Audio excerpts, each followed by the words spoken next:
નમસ્કાર, હું આસ્થા ગોસ્વામી ધ કેસરી ન્યૂઝ સાથે ગાંધીના ગુજરાતમાં દારૂબંધી હોવા છતાં વિદેશી અને દેશી દારૂની ખુલ્લેઆમ વેચાણ કરતા દાહોદના રડિયાતી ગામના મોટી રેડ પાડવામાં આવી હતી. તેમાં રડિયાતીના નામચીન એવા બુટલેગરોને પકડી પાડવામાં આવ્યા હતા. દાહોદમાં દારૂબંધી હોવાની અને માહિતી બાતમીના આધારે આ રેડ દાહોદ ડિવિઝનના ડીવાયએસપી જગદીશ ભંડારીના અધ્યક્ષતામાં ઓચિંતી કોમ્બિંગ દાહોદના રડિયાતીમાં ઉપરોક્ત વિસ્તારમાં ઇંગ્લિશ દારૂનું વેચાણ કરવામાં આવી રહ્યું છે તેવી માહિતીના આધારે કોમ્બિંગ કરવામાં આવ્યું હતું. આ ઓચિંતી રેડ અને કોમ્બિંગ તારીખ 19/8/2024ના રોજ દાહોદ જિલ્લાની અલગ અલગ પોલીસ સ્ટેશનની ટીમો બનાવી અને મહિલા પોલીસને સાથે રાખી દાહોદ શહેરના રડિયાતી રોડ વિસ્તારની અમુક જગ્યામાં દારૂની બંધી હોવાના અને બાતમી માહિતીના આધારે પોલીસે રેડ આ કોમ્બિંગમાં દાહોદ જિલ્લાની અલગ અલગ પોલીસ સ્ટેશનની ટીમો બનાવી મહિલા પોલીસને સાથે રાખી વિડીયોગ્રાફી કરતા આખી રેડ કરી હતી.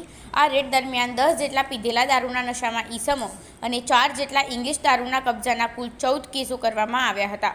દાહોદના ગલાલિયાડા જેમાં રેડ દરમિયાન એક કેસ મળી આવેલ હતો, તો એમ મળીને કુલ 15 જેટલા કેસો મળી આવેલા હતા. રિપોર્ટર પરમાર અક્ષય કુમાર, દાહોદ દ્વારા.